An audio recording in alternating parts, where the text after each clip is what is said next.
지난주에는 소망에 대하여라고 하는 말씀을 나누었습니다. 우리가 가져야 할 소망은 믿음에 뿌리를 둔 소망이어야 한다고 말씀드렸습니다. 믿음은 하나님이 계시다는 것과 하나님은 자신을 찾는 사람들에게 구원을 베푸시는 분이라는 믿음을 의미합니다.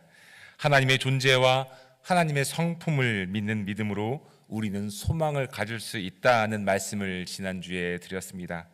오늘은 기쁨에 대하여라고 하는 제목으로 여러분들과 함께 말씀을 나누고자 합니다. 여러분의 인생 속에서 기뻤던 순간이 여러분 언제였습니까? 분명 한두 번은 아니었을 거라고 생각합니다. 생각해보면 삶 속에서 기뻤던 순간이 사실은 셀 수 없이 많았을 것입니다. 그런데 막상 언제 기뻤지? 기뻤던 순간을 생각해 보려고 하면 바로 생각이 나지 않을 수도 있습니다. 그만큼 우리는 쉽게 기뻤던 순간을 잊고 사는 것 같습니다. 기뻤던 순간을 기억하는 것은 무언가 그 생활에 아주 새로운 활력을 주는 것 같습니다. 혹시 여러분 혈압이 있으신 분들 계시지요? 제가 혈압이 낮아지게 하는 방법을 하나 알려드리겠습니다. 저만의 방법입니다. 물론 의학적으로 맞는 것인지는 제가 확인해 보진 않았지만 저는 되더라고요. 병원에 가서 혈압을 재게 되면 이렇게 병원에 가서 혈압 잴게요 하고 이렇게 오면 왠지 떨리지 않습니까? 떨리면 그만큼 혈압이 높게 나오는 경우도 있습니다. 그런데 그때 혈압을 떨어뜨리는 방법이 있습니다. 그것은 혈압을 재는 그 시간에 기뻤던 일을 생각하는 겁니다. 뭔가 기뻤던 일을 막 생각하는 겁니다. 지금도 어떤 일을 생각하면 기쁜 일이 여러분 있지 않습니까? 지금도 그 일만 생각해도 여전히 마음속에 기쁨이 남아있는 그 일이 여러분 있지 않습니까? 시간이 지나면서 그 기쁨이 잊혀지는 것이 아니라 지금도 생각하면 기쁜 일 말입니다. 기뻤던 일이 큰 일이 아니어도 괜찮습니다. 제가 병원에서 혈압을 잴 때 어떤 기뻤던 것을 생각하는지 아시면 아마 여러분들은 그게 정말 기쁜 일이야? 하실 것입니다. 그래도 지금도 그 일을 생각하면 마음이 막 이렇게 기쁩니다. 그 기뻤던 일을 제 팔에 끼워 넣은 혈압 측정을 위한 공기압이 이렇게 올라갈 때 생각하면 혈압이 떨어져서 나옵니다. 여러분 신기하지 않습니까? 교회 여러분, 기쁨이 무엇입니까?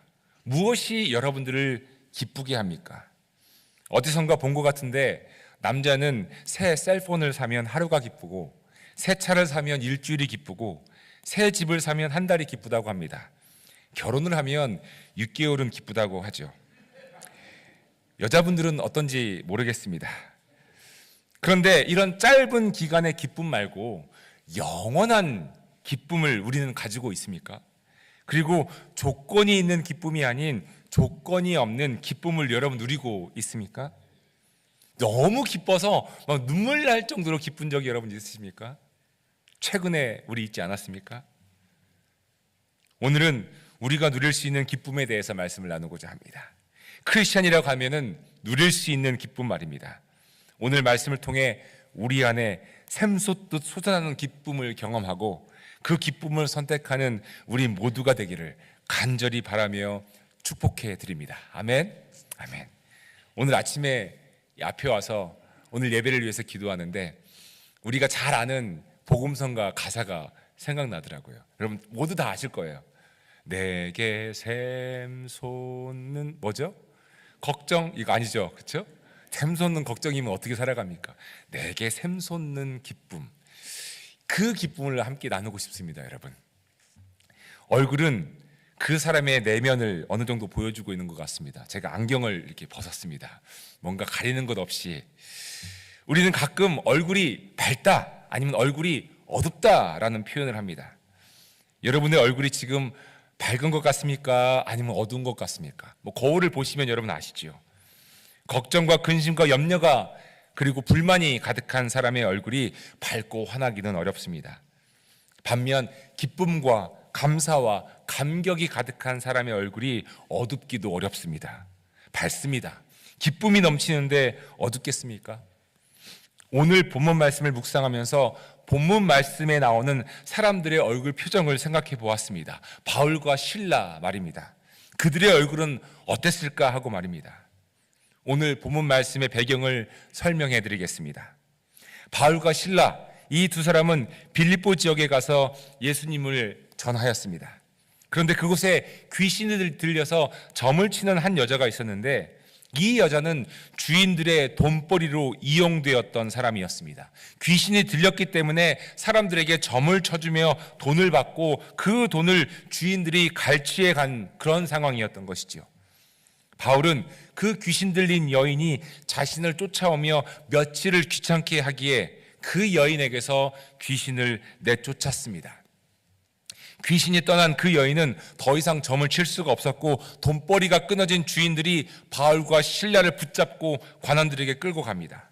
그곳에서 바울과 실라는 매를 맞고 수모를 당합니다. 성경은 이렇게 기록하고 있습니다. 치안관들은 바울과 실라의 옷을 찢어 벗기고 그들을 매로 치라고 명령하였다. 그래서 이 명령을 받은 부하들이 그들에게 매질을 많이 한 뒤에, 그 말은 뭐냐면 바울과 실라가 매를 많이 맞았다는 겁니다. 많이 한 뒤에. 여러분, 복음을 믿고 따르는 데 있어서 고난과 어려움이 없는 것이 아니지요. 우리는 이렇게 질문할 수도 있습니다. 아니, 하나님 일을 하는데, 주님의 복음의 말씀을 전하는데 하나님께서 바울과 실라를 지켜주셔서 매 맞지도 않게 하시고 옷을 벗겨지게 하지 않으셔서 수모를 당하지 않게 해주시지 왜 이런 일을 당하게 그냥 두셨을까? 여러분, 우리가 모두 알다시피 신앙생활은 편안한 삶을 살기 위한 수단이 아닙니다. 예수님을 믿는다고 해서 병에 걸리지 않는 것도 아니고 편안한 삶을 항상 사는 것도 아닙니다. 혹시나 여러분 중에 병에 걸린 것이, 아니면 고난이나 역경을 겪는 것이 여러분의 잘못이나 죄 때문이라고 생각한다면, 혹은 그 반대로 모든 일이 다 잘 되고 모든 일이 잘 풀리는 것이 여러분들이 신앙생활을 열심히 해서 그런 것이라고 생각하시는 분이 계시다면, 그 생각은 아직 복음이 무엇인지를 잘 모르셔서 하는 생각입니다. 복음은 인과응보도 아니고, 축복은 신앙생활의 노력만큼 얻을 수 있는 대가도 아니기 때문입니다. 복음은 은혜이고 축복은 선물입니다. 그런데 그 은혜와 축복이 무슨 일이든 잘 되고 매맞지 않고 예수님의 이름의 능력으로 사람들이 추앙을 하고 등등의 은혜와 축복이 아니라, 우리가 정말 받은 은혜와 축복은 죽음에서 영원한 생명으로 옮겨진 은혜, 고난 중에서도, 고통 중에서도 하나님의 구원의 약속을 믿는 그 은혜, 죽을 수밖에 없었던 내가 하나님의 나라를 약속받았다는 그 축복, 이것이 복음의 능력이고 은혜인 것이고 선물인 것이지요. 그러한 복음의 은혜와 축복을 받았음에도 우리는 도리어 복음 때문에, 하나님을 믿는 그 믿음 때문에 감당해야 할 삶의 무게가 있습니다. 세상에서는 이 방법이 맞다고, 모든 사람이 이 방법대로 살아가야 세상에서 성공한 삶을 살 수 있다고 해도, 믿음 때문에, 복음 때문에 우리는 다른 선택을 해야 할 때가 많이 있습니다. 성경은 이러한 하나님을 믿는 믿음 때문에 우리가 선택해야 하는 삶의 무게를 어떻게 표현합니까? 이렇게 말씀하고 있습니다. 좁은 문으로 들어가거라. 멸망으로 이끄는 문은 넓고 그 길이 널찍하여서 그리로 들어가는 사람이 많다. 생명으로 이끄는 문은 너무나도 좁고 그 길이 비좁아서 그것을 찾는 사람이 적다.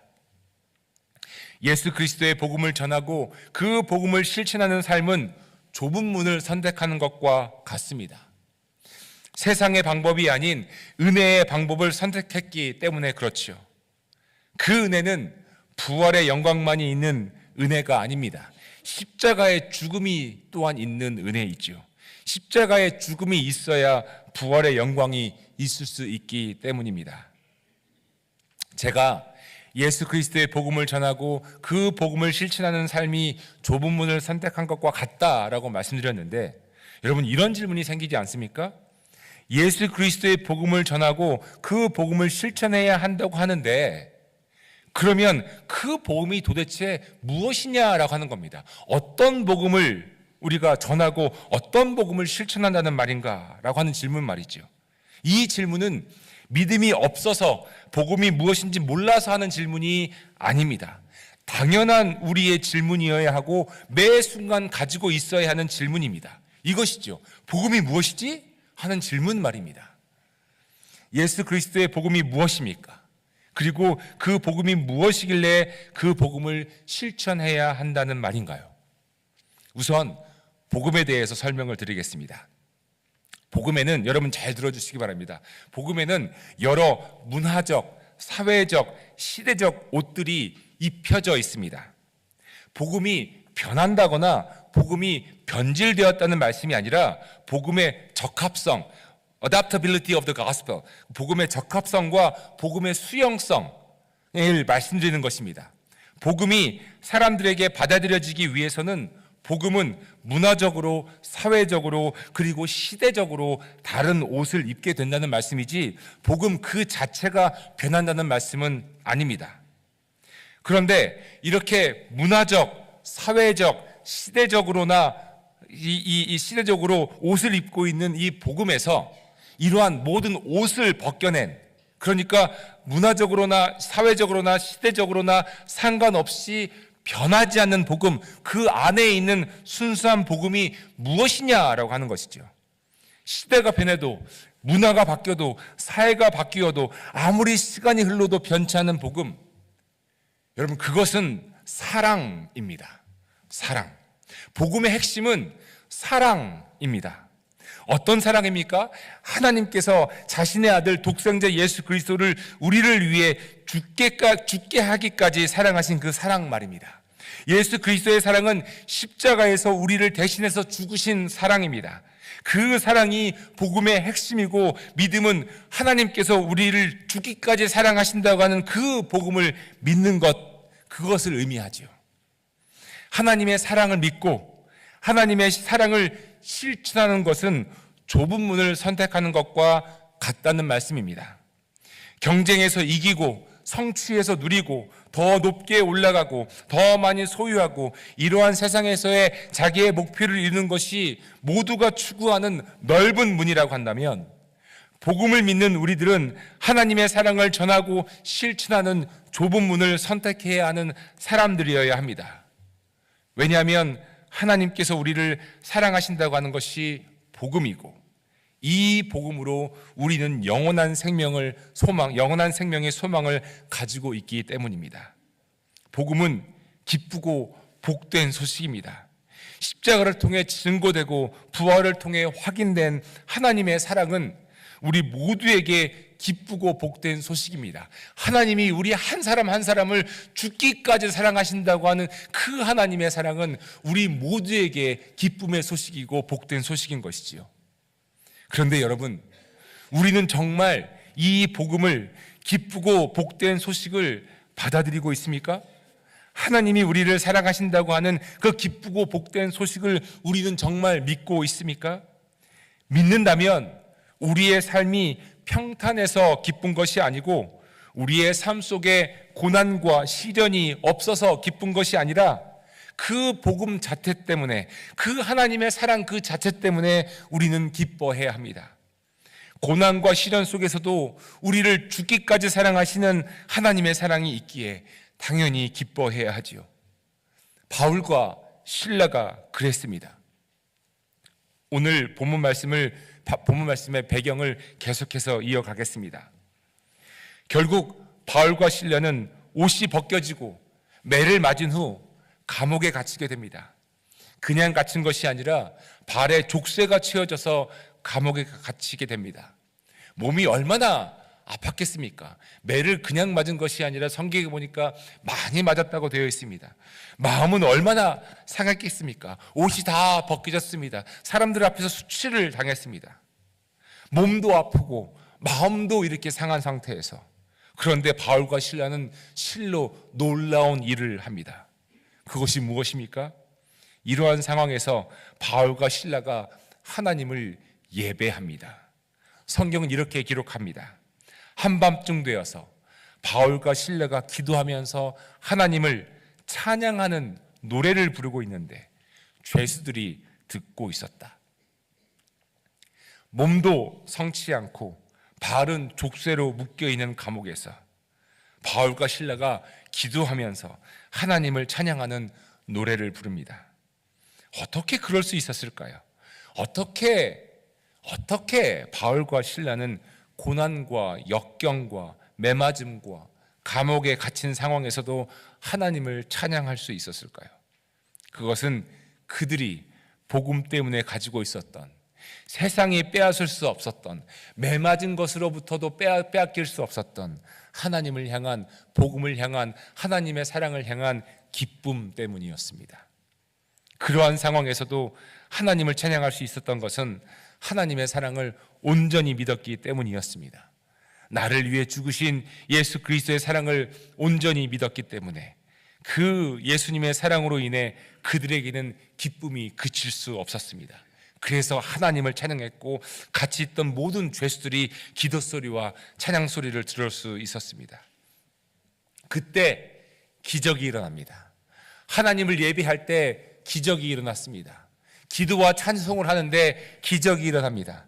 갑자기 큰 지진이 일어나더니 감옥의 문이 열리게 되고 발에 채워졌던 족쇄가 풀립니다. 이제 자유롭게 감옥에서 나갈 수 있게 되었습니다. 감옥을 지키고 있던 간수가 잠에서 깨어 이 상황을 보았습니다. 그리고 모든 죄수들이 도망간 것을 생각하고 그 간수는 스스로 죽으려고 칼을 빼어 들었지요. 그런데 그때 바울이 큰 소리로 말을 합니다. 그대는 스스로 몸을 해치지 마시오. 우리 모두 그대로 여기에 있소. 이 말을 들은 간수가 바울과 신라 앞에 가서 엎드립니다. 오늘 우리가 읽은 본문 말씀이 바로 이어서 간수가 바울과 신라에게 묻는 장면입니다. 그리고 간수는 그들을 바깥으로 데리고 나가서 물었다. 두 분 사도님, 내가 어떻게 해야 구원을 얻을 수 있습니까? 고난과 역경의 끝자락에서, 어려움의 끝자락에서 복음이 전해지는 순간입니다. 간수가 죄수에게 묻습니다. 내가 어떻게 구원을 얻을 수 있겠습니까? 여러분, 뭔가 바뀐 것 같지 않습니까?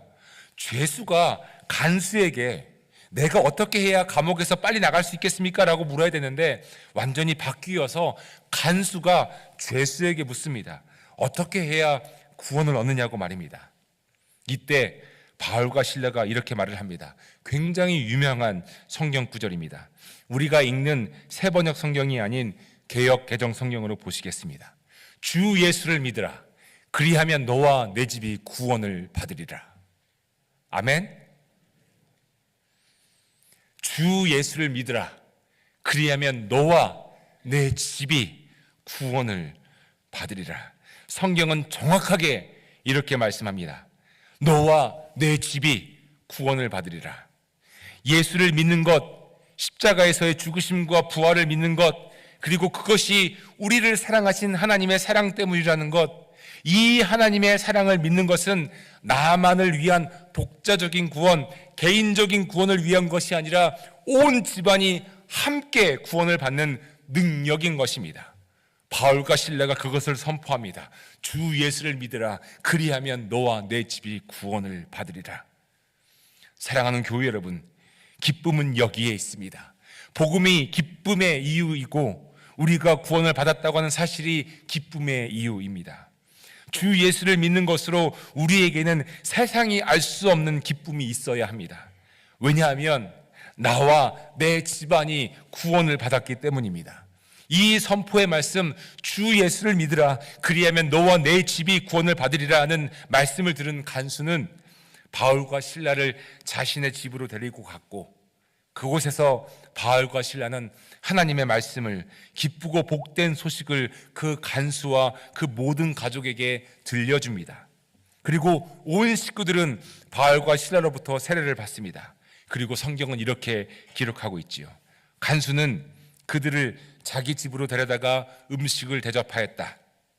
그는 하나님을 믿게 된 것을 온 가족과 함께 뭐 했다고요, 여러분? 기뻐하였다. 불과 몇 시간 전까지만 해도, 아니 몇십 분 전까지만 해도 스스로 죽으려고 했던 그 간수에게 기쁨이 생겼습니다. 그런데 그 기쁨이 다른 곳에 있지 않았습니다. 성경은 정확하게 이렇게 말씀하시죠. 그는 하나님을 믿게 된 것을 온 가족과 함께 기뻐하였다. 하나님이 계시다는 것, 그리고 하나님께서 구원을 베푸신다는 것, 이것을 믿는 믿음으로 그와 그의 온 가족은 함께 기뻐했습니다. 성경에서 말하고 있는 이 기쁨은 그냥 잠깐의 기쁨을 의미하는 것이 아닙니다. 진정한 기쁨을 의미합니다. 이제 죽지 않게 되었습니다. 나를 사랑하신 하나님, 그 사랑 때문에 베푸신 십자가의 은혜, 그리고 부활의 첫 열매가 되신 예수님의 부활을, 이를 믿는 믿음으로 이제 그와 그의 온 가족이 영원한 생명의 소망을 가지게 된 것, 이것이 그가 기뻐한 이유였습니다. 그에게 무엇이 더 필요했겠습니까? 어떤 이유가 더 있어야 했겠습니까? 사랑하는 교회 여러분, 하나님을 믿게 된 것 때문에, 복음 때문에 우리는 기쁨이 충만해야 합니다. 그런데 안타깝게도 그 기쁨을 누리지 못하고 사는 안타까운 인생들이 있습니다. 어떤 인생입니까? 하나님을 믿지 못하고 사는 인생입니다. 아직 하나님을 만나지 못하고 믿지 못한 채 살아가는 인생입니다. 기쁨의 이유가 소유나 성취나 집착에 있는 인생입니다. 그래서 자신의 바람대로 되지 않을 때 기쁨이 아니라 근심과 걱정과 염려에 사로잡힙니다. 하나님을 믿게 된 것으로 인해 누릴 수 있는 기쁨을 누리지 못하는 안타까운 인생이 있다는 것입니다. 사랑하는 교회 여러분, 간절히 바라기는 하나님을 믿게 된 것 때문에, 복음을 받아들인 것 때문에, 하나님의 사랑을 받아들인 것, 그것 때문에 저와 여러분, 우리 모두에게 진정한 기쁨이 충만하시기를 간절히 소망합니다. 하나님을 믿게 된 것 때문에 기쁨이 넘치는 사람에게는 나타나는 특징이 있습니다. 우선 기쁨이 넘치는 사람에게 나타나는 특징을 말씀드리기 전에 지난주에 나누었던 하나님께 소망을 두는 사람에게 나타나는 특징이 무엇인지 먼저 복습해 보도록 하겠습니다. 여러분, 무엇이었습니까? 하나님을 향한 믿음 때문에 소망을 갖게 된 사람들에게 나타난 특징, 여러분 기억하십니까? 무엇이라고 말씀드렸죠? 하나님께 소망을 둔 사람에게 나타나는 특징은 뭡니까, 여러분? 하나님을 찾는다, 하나님을 구한다, 하나님을 부른다라고 하는 것이었습니다. 여러분, 평생의 영적 숙제를 내드렸는데 일주일 만에 잊어버리시면 이러면 안 되시죠? 예. 하나님을 찾으시기 바랍니다.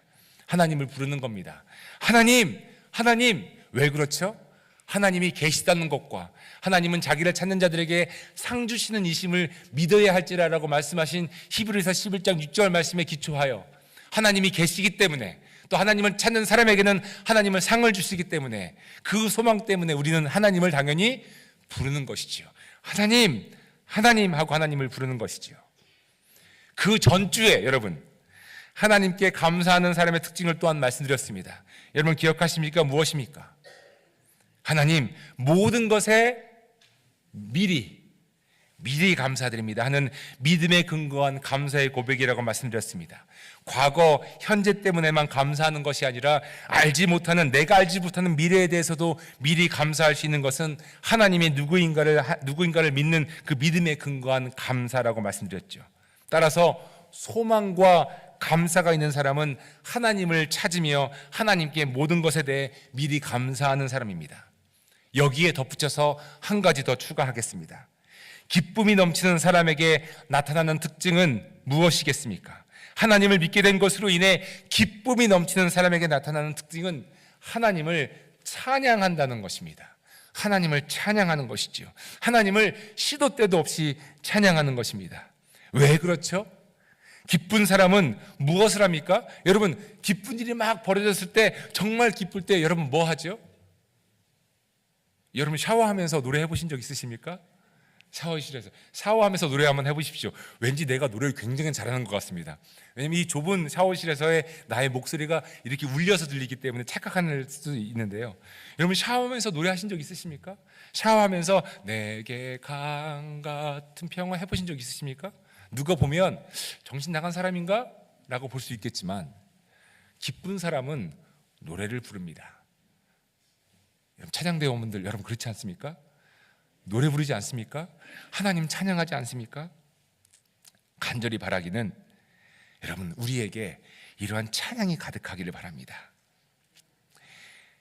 바울과 실라가 감옥에 gat혔어도 모든 죄수들이 들을 수 있도록 찬양을 할 수 있었던 것은 그들에게 기쁨이 있었기 때문입니다.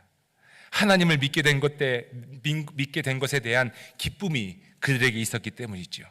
그리고 그 기쁨이 그들 안에 머물러 있는 것이 아니라 간수에게 전해졌고 간수의 가족들에게 전해졌습니다. 그는 하나님을 믿게 된 것을 온 가족과 함께 기뻐하였다. 사랑하는 교회 여러분, 제가 여쭙겠습니다. 우리에게는 기쁨이 있습니까? 전화기를 새로 사서, 차를 새로 사서, 집을 새로 사서, 결혼을 해서 기쁜 일시적인 기쁨이 아니라 변함없는 기쁨, 하나님을 믿게 된 것 때문에 가지게 된 기쁨이 있습니까?